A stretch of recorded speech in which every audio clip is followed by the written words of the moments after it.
that do not function in a tri-lane scenario at all. So FNG probably saw that and he was just like, yeah, all right, we're just going to go aggro, because their heroes actually can't contest the lane. I mean, for the time being as well, it's certainly working out for VP. If you look at Illidan and Silence Farm, you know, you've got 15-9 on the PL compared to the 7-0 on Anti-Mage. If the game remains like this, it's certainly going to be a slow start for Silence AM. Well, the nice thing about AM is, after you have your early game, it still is very difficult for VP to gank you. Mid lane, trying to get G out here, and they might just dead. find it here. Blink forward from Resolution. That is going to be your first blood here. Resolution trying to get himself out. And Aloha Dance actually might lose his life here. He could have healed and killed him. He was tanking a full creep wave. All right, I don't know what happened. I think Lil just like TP'd and maybe like missed hotkeyed or something. But that was definitely a return kill right there. Unfortunate stuff there for the side of VP, but Empire finding first blood. Going to feel a lot happier with the beginning of this game. It's a lot better than giving away 3 kills from the off. Empire. How's the Sand King looking? Well, he's being dove up on from Phobos here. Yoku has got his bottle. Phobos still with 3 tangos in the bank. And Lil just going to look for this 4-minute rune. Who's going to have the fastest fingers? It's going to be Lil, able to grab himself that regen rune. I'm really surprised this lane is so lopsided for Tusk. I did not think that Yoku was going to have such a hard time in this 1v1 matchup. I guess it's just because of that, right? It's because of the spam. Like, because of the CM aura, he's able to just pop that every time, and he can actually pull him out of Sandstorm with Snowball. I guess you can, like, Snowball the creep wave, and as long as you roll over where the Sandstorm is, you're going to pull him out of Invis. It's actually very useful. Well, it's looking good so far in terms of that lane. It's just the mid lane, really, that's certainly looking up for Empire. Resolution at the moment, 18 for 7. G with the slight edge, but the fact that he did give away that kill top lane, may be looking at a bit of aggression here with a slow one to always want to fly. FNG trying to move in for the Frostbite. Now the Doppelganger forward, looking to tank the tower. The heal bomb as well, forcing Silent back. Not quite able to find the kill. Illidan a little bit too low on mana to do anything else in this bit of action. And Aloha Dance has actually come up here on the Bounty Hunter as well. Just hovering around just in case anything was to go down between the two sides. VP showcasing that they know the weaknesses of Empire's draft very well. Although, we can say that Silent is still actually, like, 21 CS isn't bad. The PL is only 5 CS ahead of him at this point. So even in a 2v3 scenario, Silent is still finding a decent amount of farm. But mid, G, going to be dropping again. Aloha Dance and Resolution take him out.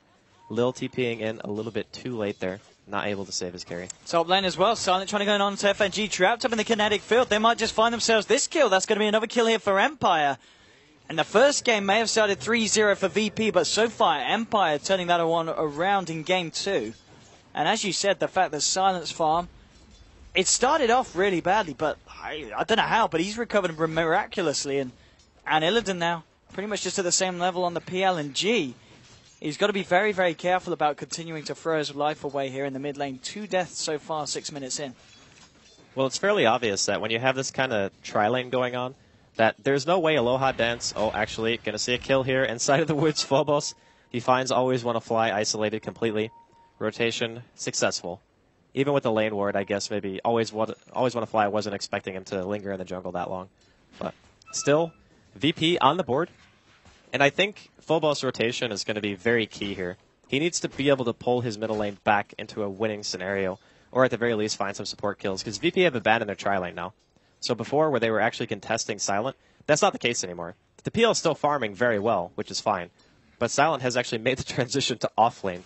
So he's like, I don't want to sit here anymore. Straight in, Aloha Dance comes to the cover of the sentry. I think he's just on the edge, in fact, and he is. He's going to be able to get himself out. The poison damage, not enough to tick him down. Phobos trying to use the war response on Yoku to turn it, but Phobos is dead. Resolution now on a killing spree. Now they turn their attention towards G. G trying to turn around, finding Yoku. Will he be able to bring him? No, the polar charge is enough. G pays with his life. Did manage to catch out the bounty as he came under the cover of the sentry ward. He didn't grave. He was like right next to him, right? Like, I wasn't just hallucinating that Lil was standing right behind G there. Well, maybe he was out of range. There must have been a reason. Maybe he was out of range. It's level 2. I mean, the range? Well, it's pretty far. Not far enough, apparently. Yeah. Not far enough. And, well, Empire, 5 for 2 at the moment. Top lane, always want to fly coming in here with Yoku. Yoku so far just about to touch onto level 6, and going straight in here for Illidan. Ice Charge, though, bringing Yoku low. I mean, if he snowballs across the creep wave, which he would do, bringing Yoku out of the sandstorm, and Yoku's going to go down to a Spirit Lance there. Didn't expect the Phobos rotation there. And that's why I think he was having such a hard time in that offlane matchup, is just that. But bottom lane as well, FNG getting chased down here. Indeed. This time the Shallow Grave will come out from Lil. But Silent with the Blink available in a few seconds. Also got the Mana Void here. He's just going to use it straight up. Screw you, Crystal Maiden. He stopped moving. Maybe he thought because nighttime there wasn't going to be vision there. But if he kept walking like even a little bit, there wouldn't have been vision. But yeah, another kill. You can definitely tell there's some nerves in this game. Like there are some very obvious misplays going on. Well, just going to have to get himself a D-ward here as well. And that's going to give Lower Dance the heads up that he's in this area. They will be able to scout him out, but 6 for 3 at the moment. Yoku just trying to use this space up here. And Illidan, of course, going to go for that Vlad straight up after the treads. So definitely looking towards that farming PL build. And at this rate, how are we looking in comparison to the AM? AM with the PMS, the treads, and now the Ring of Hell. So working towards that Battle Fury. And if he continues to find the space that he's getting down here as well, it's not going to be too bad of a timing here for Silent. Well, he's got 2 kills, so I think everything considered, when you get aggressively trialing against, you're still maintaining more than 5 CS a minute. You're going to be more than happy with your start. And even given the fact that they have 2 very greedy supports, we mentioned that in the laning phase and why VP probably decided to go aggressive, that means that during the mid game, your Sand King is going to potentially have Blink Dagger, because he's still gotten a decent amount of farm. Even though Yoku didn't really win his lane, he still did okay. And then you also have the Bounty, who's going to have Track. So Empire actually, in my opinion, in a very good spot right now, because Viper Core is not really that scary if you're playing like an AM or a Queen. You can still always blink your way out of a bad situation. But VP, on the other hand, they're still going to have a while before that Phantom Lancer is really going to start to come online. That's true. And I mean, he's obviously confident enough to keep himself up here on the top lane. It's going to be hard for Empire to catch him out unless they send a few heroes up here. I mean, at the moment, you've got a low hard dance scouting it out. They are now bringing in Always Want to Fly and, of course, Yoku. Always Want to Fly, level 6, has that Static Storm. This could be the potential to look for a kill if he comes too close to Illidan. It's not going to be the case, and Yoku not in a position to get the Burrow Strike off. But still, just keeping tabs on this PL, making sure that Illidan doesn't get away with too much. Illidan, I think he senses something's up. He's being very, very careful. As I say that, you can tell that he knows that something's up. He's got that sixth sense, dude. When you play carry and professional scene, you know when people are trying to kill you. It just happens. So he's going to be chilling here, just doing some creep blocking and hopefully waiting to see somebody out on the map. And look at Silent, man. He's like, if I can't farm my side of the map, I'm sure as hell going to farm yours. And the other thing, too, is it's very similar to how the Queen of Pain is able to avoid all bad situations. Silent's kind of in the same boat. He's just going to take one of the big creeps, leave a little bit less of jungle to farm for VP. Just small, efficient plays coming out from him. Illidan now on the top lane has got his Vlads complete and 750 gold on top. So he's going to be at this point where, due the course of his farm, he's always going to be on pretty much full health. So he's going to be even harder for Empire to catch out. G, he's had a bit more of a peaceful time here in the mid lane. Has died 3 times so far this game. It's the kind of hate on the Vipers slowed down now. Resolution just resorting to hold the farm in the lane. Point booster and 700 or so gold. So going to go straight for the Aghanims here on this mid quap. And now with the smoke, but he knows they smoked now. He just broke it, so G definitely knows that they smoked. Just depends on which lane they're going to. I mean, the PL here is the real target. They're kind of doubling back here. Always Want to Fly Yoku. Seem a little bit indecisive on where they want to go. I mean, killing G again would be very nice. He's having a pretty bad old time. Working towards his mech. It's certainly not going to be the quickest mech on the block. Well, even if G died a few times, he's still maintaining even creep score with Resolution right now. The only difference is Resolution has been getting pretty much every single kill.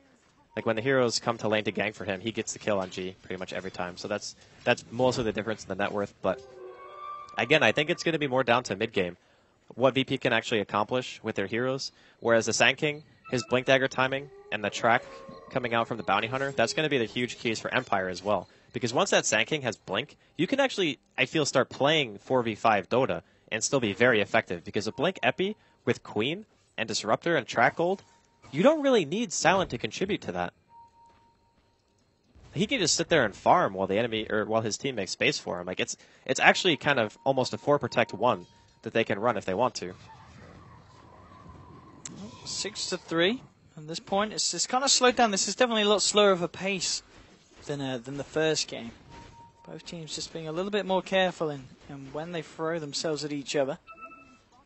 Okay, that was not the blink. Oh, here we go. He's kicking off here on the bottom. Lil trapped him in the trees by always want to fly now. Always want to fly in trouble as the snowball comes through the heel bomb as well. They bring down Disruptor. That's what we call tanking the gank. He blinked into the middle of trees, and then I'm pretty sure he quelling the wrong tree as well. And then always want to fly is like, oh god, I got to save him, and then just walks in. And saving the anti-mage is going to be quite key, especially when he's this close to the Battle Fury. Yeah, he's actually going to get it at like 15 minutes. It's going to be a pretty damn good time. And this is an anti-mage that started off against a potentially nasty, aggressive tri-lane. But yeah, Silence Farm, very impressive to be able to kind of catch up from that deficit. Now, once he gets Battle Fury, I'm curious as to if he decides to go for Vlad's, if he wants to go for straight Manta. I feel you can play this very greedy if you're in his shoes. I'd be feeling fairly confident if I had this kind of start where my mid was doing very well. My Sand King is halfway to Blink Dagger. Right now, we got track already. Aloha Dance is level 7. Like, everything is actually going very well. There's no pressure really being applied to Empire. If he goes for Vlad's, he can pretty much farm anywhere on the map.